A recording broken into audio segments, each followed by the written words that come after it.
अस्सलाम वालेकुम साथियों, हमारे यूट्यूब चैनल पर आपका इस्तकबाल है। साथियों, महाराष्ट्र विधानसभा चुनाव होने के बाद इम्तियाज जलील साहब ने एक प्रेस कॉन्फ्रेंस करी थी।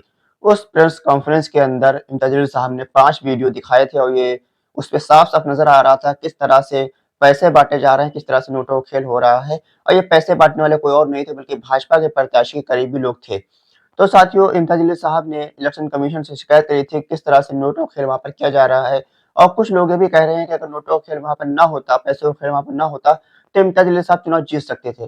साथियों, इसके बाद इम्तियाज जलील साहब के ऊपर ही एक एफआईआर हो गई थी।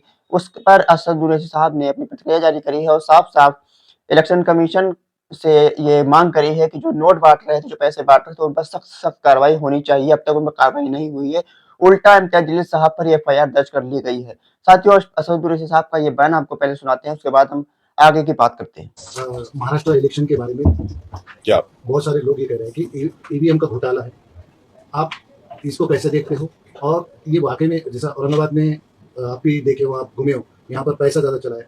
क्या आपको लगता है क्या रीज़न है जो इतना लैंड इसके ऊपर जीत के आई है बीजेपी? नहीं, एक तो ये कि एक वीडियो आप तमाम ने देखा कि पोलिंग के दिन एक बीजेपी के नेता के तरफ में कम से कम 100-150 महिलाएं खड़ी हैं और अपने हाथों से पैसे बांट रहे हैं। अब आप बताइए कि उसको भी देखकर अगर इलेक्शन कमीशन ऑफ इंडिया कुछ एक्शन नहीं लेता है और उल्टा केस इम्तियाज जलील वो करते हैं एट्रॉसिटी का, तो ये फ्री एंड फेयर कैसा होगा बताइए? यानी वीडियो है पैसे बांट रहा, सो हर एंगल से है। आप उस हम कंप्लेन दिए इम्तियाज साहब, उस पर नहीं लिया। एक शादी खाने में बैठकर पैसे बांट रहे थे। तीसरी बात यह कि इलेक्शन कमिश्नर का जो अपॉइंटमेंट है वो गलत है। कैसे? सुप्रीम कोर्ट ने जजमेंट दिया था कि प्रधानमंत्री, leader of opposition, chief justice of India, ये लोग मिलकर बनाना। सुप्रीम कोर्ट जजमेंट के बाद मोदी ने तो सीजीआई को निकाल दिया, अपने लॉ मिनिस्टर को ला लिया उसमें। वो तो अपने लोगों को बनाएंगे क्योंकि वोट ज्यादा उनके पास आएगा। वो गलत है, उसको चेंज करना चाहिए, सुप्रीम कोर्ट ने कहा था। चौथा ये है कि वीवीपैट का 100% काउंटिंग होनी चाहिए। अभी आप सिर्फ 5% करते, 100% करो ना काउंटिंग, कौन रोक रहा आपको? और देखिए, छठी बात यह है कि अगर कोई चुनाव में कोई बोलेगा धर्म युद्ध, कोई बोलेगा वोट जिहाद, उस पर भी कार्रवाई नहीं होती है। कोई बोलेगा फतवा या भगवा। अब जो फतवा दिया उनको तो आप लोग भूल गए, उनके पास जा रहे नहीं आप, उनके पास जा रहे नहीं आप लोग।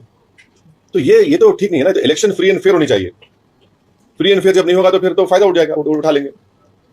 और फिर जितना जो पैसों का जो झोलझाल होता है उसको रोक टोक होनी चाहिए। रोक टोक ही नहीं हो रही। कोई खड़े होकर पैसे बांट रहा है पोलिंग के दिन। आपको बोलना फ्री और फेयर इलेक्शन नहीं होना। नहीं, फ्री एंड फेयर के लिए जरूरी है कि अगर वो शख्स पैसे बांट रहा है तो उसके खिलाफ केस बुक हुआ।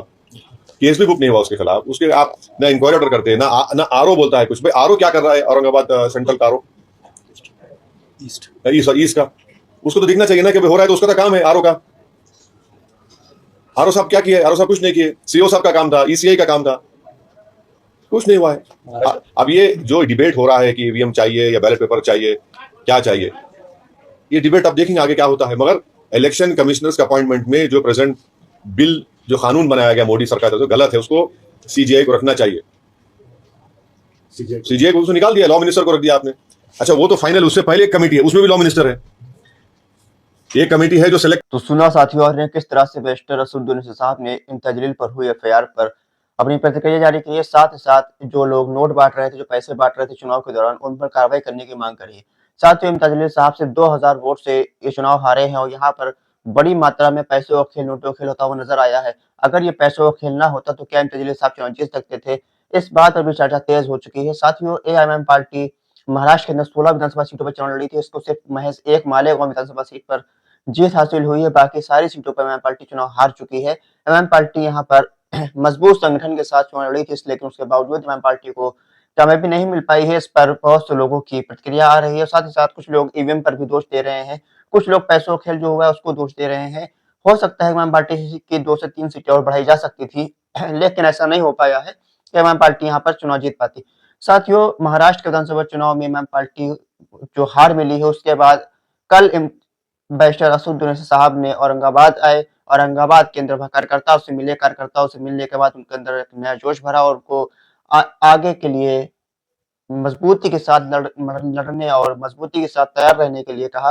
और साथ ही साथ ये भी कहा कि सियासत में सब चीज होती रहती है। सियासत में हार जीत से ज्यादा फर्क ये पड़ता है कि हम चुनाव लड़े।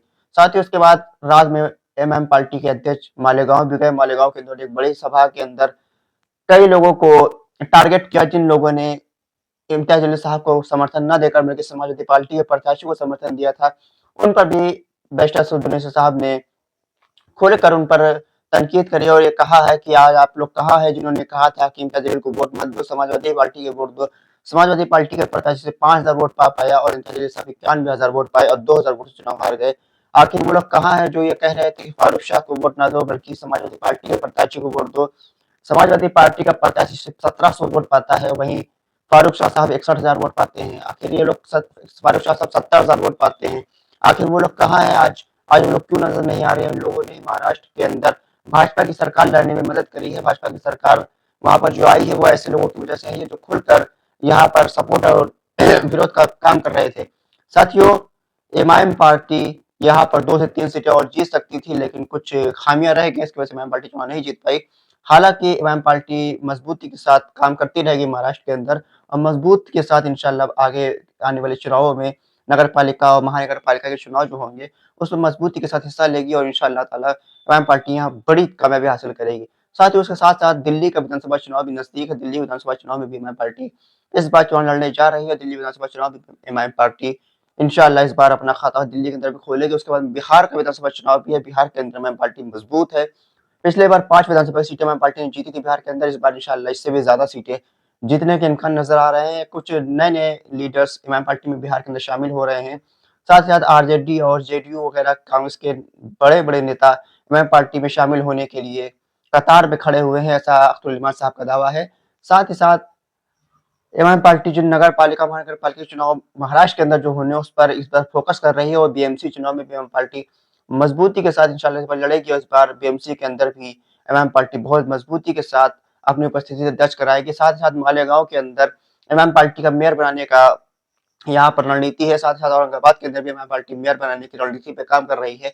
मालेगांव और औरंगाबाद के अंदर एमआईएम पार्टी मेयर बना सकती है। वो एमआईएम पार्टी का यहाँ पर बहुत अच्छा जनाधार है। इसके साथ साथ कई नगर महानगर पालिका ऐसी है जहाँ पर एमआईएम पार्टी मजबूत है। एमआईएम पार्टी यहाँ पर अपना मेयर बना सकती है। साथियों, आपकी क्या राय है? क्या एमआईएम पार्टी महाराष्ट्र के अंदर कामयाब हो पाएगी या नहीं हो पाएगी? आप कमेंट बॉक्स में अपनी राय हमको दें। साथ ही साथ हमको ये भी बताएं, क्या एमआईएम पार्टी का जिन लोगों ने विरोध किया था उन लोगों को अब सामने आना चाहिए, उन लोगों को अब अपनी बात को वाज़ेह करना चाहिए कि उन्होंने किस बेस पर समाजवादी पार्टी के प्रत्याशियों को समर्थन किया था। आखिर वो समाजवादी पार्टी के प्रत्याशी जिनको उन्होंने समर्थन किया था 5000 या 1700 वोट लेकर हार गए और जहां पर 91,000 और 70,000 और 80,000 वोट लेने वाले एमआईएम पार्टी के प्रत्याशियों को समर्थन न किया गया, उन लोगों को हार का सामना करना पड़ा। साथियों, आपकी क्या राय है? कमेंट बॉक्स में अपनी राय हमको दे सकते हैं। साथ साथ हमारी वीडियो को लाइक और चैनल को सब्सक्राइब लाजमी तौर पर कर लें। खुदा हाफिज।